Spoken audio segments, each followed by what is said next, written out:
In this episode, I'm going to help you release your creative side by walking you through the 5 steps to writing songs on guitar. Welcome to the Beginner Guitar Academy podcast, a podcast where we provide tips and tricks to take the confusion out of learning to play guitar. Beginner Guitar Academy is a fast-growing online guitar school taking you from complete beginner to well-rounded guitarist. So are you ready for your next guitar lesson? I'm ready. I'm ready. I'm ready. Here's your host, Amazon best-selling author of the book Learn to Play Electric Guitar, Paul Andrews. Hello and welcome to this week's episode of the Beginner Guitar Academy podcast, episode 101. And in this week's episode, I'm going to walk you through the 5 steps to writing songs on guitar. So just walking through the 5 elements of writing a song, how you'd go about starting that. So if you're brand new at writing music, you've never tried it before, or even if you have and you kind of want a bit more structure, a bit more direction, then this episode is going to be perfect for you. Now, before we dive into the content of this week's episode, got a little bit of housekeeping like normal. And the first thing is, for BGA members, I'm releasing this month's workshop, How to Write Songs on Guitar. And it's going to be released tomorrow, if you listen to this on the day this podcast is released, which will be Saturday, the 29th of October. Now, it's going to be live in the Academy, and it's a much more in-depth dive than, obviously, this podcast episode. I go through basically the same 5 steps, but in a lot more detail. And I'm giving a presentation so you can see it, you can hear me and watch me and all that kind of good stuff as well. That'll be live in the Academy for you. Now, if you're not a BGA member and you want some more in-depth, more structured advice, then you can subscribe to Beginner Guitar Academy just for $1 for a 2-week trial. You have access to that workshop as well as 35 other workshops and the whole of our 5-level course, as well as me as well, so you can ask me questions, have a teacher behind you to help you out, all for $1 for a 2-week trial. After that, it's then just $39 a month. And you can check us out at beginnerguitaracademy.com. Now, the other piece of news, which I have said last week, and I think even the week before, is just to make you aware of the 5-day challenge that's coming up in November. So speed up your chord changes challenge. This will be starting on Monday, November the 14th. So if you want to speed up your chord changes, you want to learn some simple techniques and strategies, and actually learn a way that you can actually get some results, then this is going to be the challenge for you. Completely free to sign up. It's going to be hosted on Facebook in a pop-up Facebook group. I'll be going in there live every day. Make sure I answer your questions. Make sure if you need any support, I'm there to give it. And you can subscribe completely for free at bjchallenge.com. And we'll be kicking off, say, Monday, November the 14th. So again, head over to bjchallenge.com to sign up for that. So that is all the news I have for you this week. So let's dive into this week's topic, which is 5 steps to writing songs on guitar. So as said in the introduction, this podcast is all about the 5 steps to writing songs on guitar. Now, this would be fantastic if you have an interest in writing music, you want to be a bit more creative, or perhaps you've tried writing songs but don't really know where to start, would like a bit more of a structured progressive way of doing so. This episode is going to be awesome for that. So why would you want to write songs on guitar anyway? Now, this is a great thing about the guitar. It's a great instrument to accompany yourself. So if you're going to sing, it's the best instrument. It probably is one of the best. Piano jumps out as well as being quite a good instrument for accompaniment. But guitar, you just know a few chords, you can strum along and then just sing over the top of it and you've got a tune, you've got a song. Also, really good to be creative. It's going to help you learn a little bit more about music theory as well, especially I'm going to teach it today. So it's just a really fun thing to do.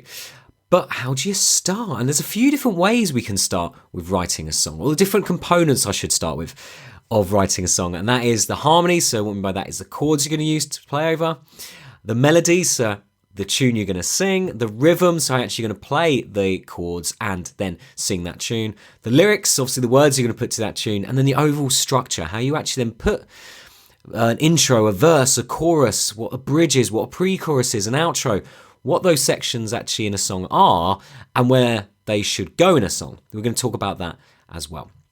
Now, when it comes to writing a song, some people like to start with the chords. You might mess around, get a nice chord progression like the sound of, a few chords that work well together, and then that kind of then grows from there. Some people like to start with the melody, so you get the tune first, and you write the chords to the melody. Doesn't matter, whichever way kind of feels most natural to you. I always like to have the chords first. So we're going to start off looking at chords. And that's what I mean by harmony. Remember, harmony, basically just chords. We're going to refer to it in this episode as. So first we need to talk about is a key. What actually a key means. Now, if you don't know what I mean by a key in music, go and check out episode 97 of the podcast. So I'll go over that. And that episode was entitled, What Does Playing in a Key Mean? So, the clue's in the name there. I go over what that means. But just to quickly run through that, if we're playing in a particular key, it means the chords we're using are related to one another. So say we're writing a song in the key of C. So the first chord in the key of C is a C major chord. The second chord in the key of C is a D minor. Third chord, E minor. Fourth chord is F. Fifth chord is G. And the sixth chord is A minor. So they're the chords you can basically use in the key of C. They're the chords that are going to sound nice together. Then we just mix them up. So you mix them around. You could start with C, then go E minor, then F. You could start with C, then go F and G. And you can have different, what we call chord progressions. So different order of the chords. Now there's loads of really common chord progressions, but the one we're going to basically start with today is C, G, A minor, and F. That's probably one of the most common chord progressions of all time. So many songs use that chord progression. C, G, A minor, F. Again, there is a formula to everything I've just talked about, how chords are constructed, the formula they can use to create chords in any particular key. There's even a formula with chord progressions and different type of chord progressions. Again, I'm not going to go into too much detail. If you want more detail, go and check out the workshop over at BGA. But we'll leave it as we're going to use C, G, A minor, and F chords. Now, something that's quite fun to watch for this is go to YouTube and check out Axis of Awesomeness. And they're I think they're Australian group, and they play these four chords. They're not doing it in this key, they're doing a different key, but they're playing these four chords relative to this key. And they're just singing 40 or so different songs over the top, showing you how so many songs use the same chord progression. Now, I'll link that in the show notes. So if you go over to bjpodcast.com/101, again, that's the numerical numbers not spelt out, and that will take you to the show notes. And I'll put a link in there to the YouTube video because it's quite funny, and it shows you again just how common this chord progression is. So you come up with a chord progression. That is step one. We got C, we got G, we got A minor, we got F. Now, next thing we need to do is come up with a cool rhythm. Now, some songs you can identify just by the rhythm. The rhythm is a massive, important part of music. Now, I've seen some teachers say that's the most important part and you should just focus on the rhythm. The problem with rhythm is it's decorative. Rhythm is added to music.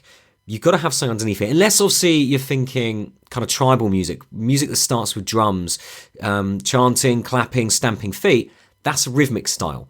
Western music has harmony and has melody. Yes, there's rhythm applied to that. But as a guitar player, if you're learning a song, I would never really start with a rhythm. I would start probably with the harmony. So you're starting off with a chord, because we're going to probably want to strum a song. So you start with one chord. You start with really simple rhythms, just whole notes, one strum per bar, getting used to the chord changes, and then you bring in rhythm, you start making it harder, you build it up. I would think of a song as in these different parts though. I would learn the chords first and then do the rhythm separately. Like I said there, you build up the complexity. But I would never start with the rhythm first without having the chords, because it definitely won't sound like the song. But rhythm is a very important part of a tune. There's just certain songs, if I go, you hear We'll Rock You. It's a really identifiable part of that song, that rhythm. So there are certain songs where rhythm is, super important. That was quite an off-tangent sort of topic that I dove into there. But yeah, you get the idea. So now we bring the rhythm. We've got the chords, we've got the harmony. Then you're just going to strum a little rhythm over the top of it. And you could just play around with whatever rhythms you know. If you start looking at half notes and quarter notes, do a half note, quarter note rhythm. If you've done eighth notes, start playing around there. If you've done 16th notes. Now, if you're a BJ member, you obviously have gone through these different rhythms because we do this in our course. So if you're a level 1 student, say, you may have gone through eighth notes if you've got that far through the level. And then if you look at the PDF, you'll see I think it's about 8 to 10 different rhythm exercises using different combinations of eighth notes and quarter notes. So you can just take any of those, put them on your chord progression, just play around, see what works, see what you like the sound of. Then the idea is you get happy with these different rhythms and you can start then creating your own. But at least it gives you a starting place.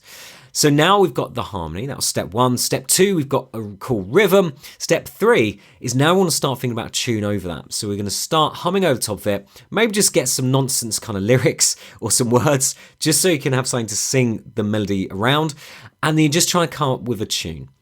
Once you get the tune, then we have quite a cool melody. And at the start, try and think of just writing maybe like, say, a 4-bar chord progression.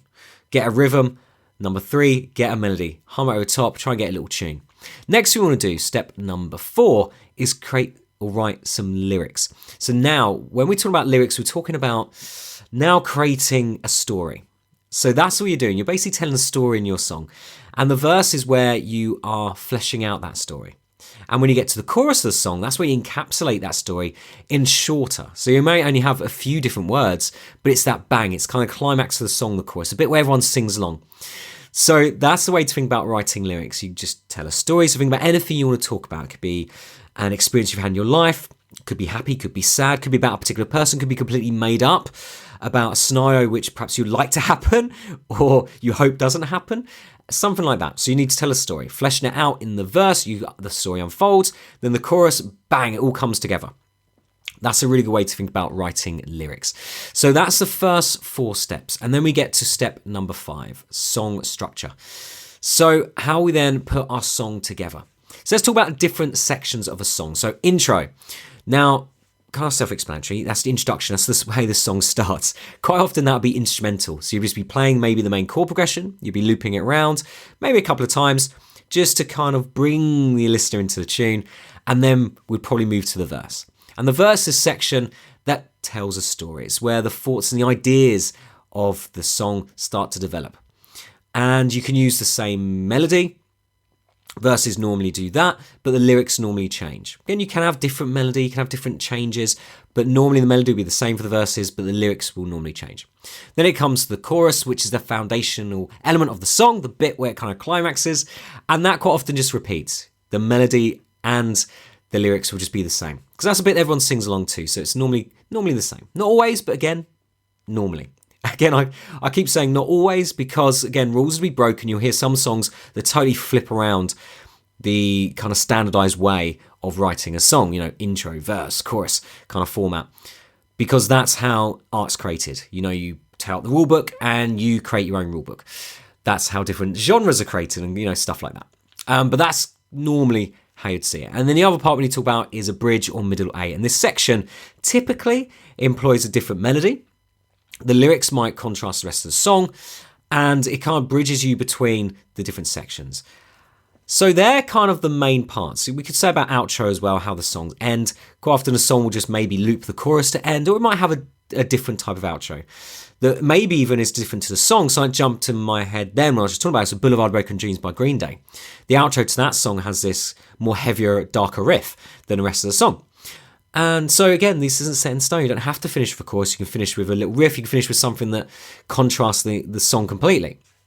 But a very common structure, just so you can walk away and have something to kind of play around with, would be verse, chorus, bridge, and then double chorus to finish. So verse, chorus, bridge, and then double chorus.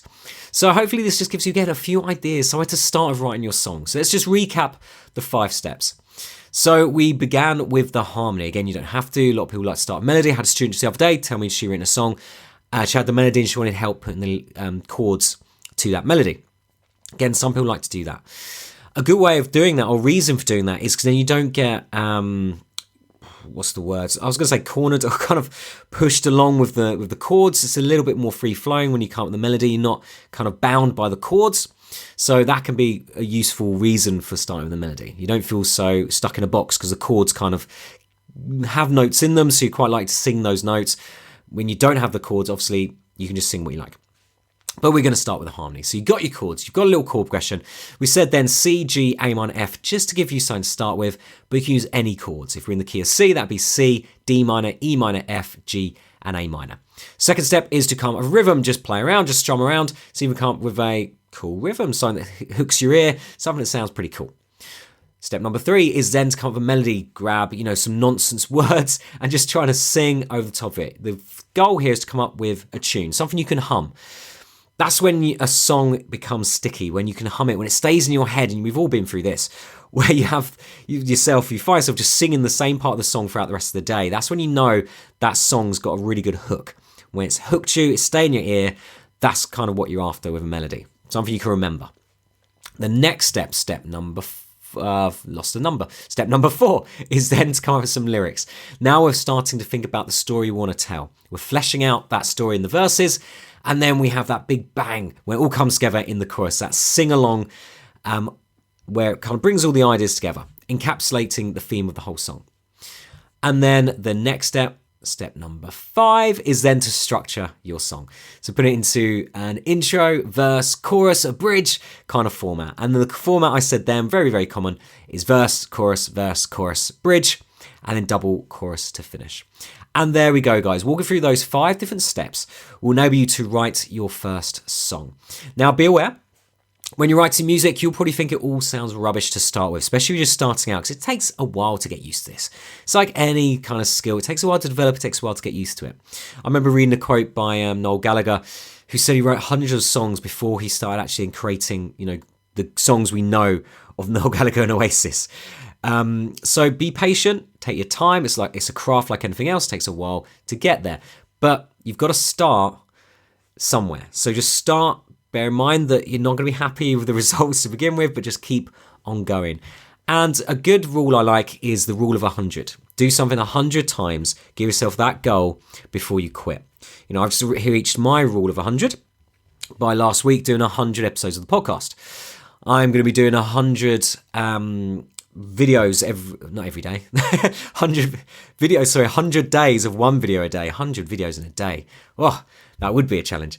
So these are things that I've started doing now. So that's a really good thing to do. Set yourself a challenge of 100 songs, which sounds a lot, but as soon as you start doing it, you'll find you'll come up with little ideas which can't come in, and they don't have to be fully fleshed out songs. Maybe just even 100 ideas for songs. Something like that will be really valuable, and you'll find, give yourself that target, makes it realistic, and sets a bit of a goal as well. So again, hopefully that's been useful. So now grab a guitar and start coming up with some chords, a chord progression, some rhythm, melody, lyrics, start structuring up, and there you go. You've just written your first song. My name is Doug, and I am from the United States, and I have been playing guitar with BGA for about a year now. I had tried several different internet guitar programs, and what I found was that I wasn't making a lot of progress due to the lack of structure, interaction, and personal feedback, which is exactly what I got through BGA and what Paul is great at providing. Some advice that I would give to beginner guitar players would be to find a program that has a structured direction for your development, to be consistent in your practice. Even if you only have 5 minutes a day, hold yourself accountable and stick with the program. And lastly, and most importantly, is just don't give up. Keep moving forward, keep practicing, and you will succeed. So thanks, Doug, for making that recording. That was supposed to be in last week's episode, the 100th episode, but unfortunately we had a few audio troubles with the students recording their audio last week, but we managed to get it in this one. And Doug had some awesome advice there. I think there's a couple of things I've said before, but these are constantly things you'll notice on the podcast. I quite often come back to these important themes. Some people haven't heard them before, some people have heard them, but need a little bit of nudging, a little bit of reminding about them, about finding a structured syllabus, about being consistent, about having that realistic expectation. It's going to take a while to probably get to the level that you want to get to. So having that, thinking, okay, 6 months down the line, a year down the line, let's give me that amount of time before obviously I think, I'm not getting anywhere, I'm going to quit after a couple of weeks. It does take a while. So thanks, Doug, for giving us those tips. If you haven't already, make sure you subscribe to the Beginner Guitar Academy podcast so you don't miss out on future episodes. Next week's episode is all about sitting versus standing and which one you should be doing in your practice. I'm going to be going through each one, the pros and the cons, what guitar straps you should have if you're going to stand up. We're going to talk about posture, which is a massively important thing. And I'll probably be able to save you thousands of pounds in your chiropractic bill with a few tips I'm going to give you next week to make sure you have a strong back and you're sitting properly. Really overlooked, but massively important. Also, I'd really appreciate a rate and review, whichever podcast app you're using to listen to me today. It takes a few minutes, but helps me get this out to more people, help more guitar players become better, less stressed individuals, and just get the word out there. So I'd really appreciate if you can do that. So guys, that is it for me this week. So I hope you enjoyed the episode. Have a great week. Keep practicing, and I'll chat to you next week for another episode. Thank you for listening to the Beginner Guitar Academy podcast. We hope you enjoyed today's episode. For more information, updates, or to start your membership today, please visit us at www.beginnerguitaracademy.com. Until next time, take care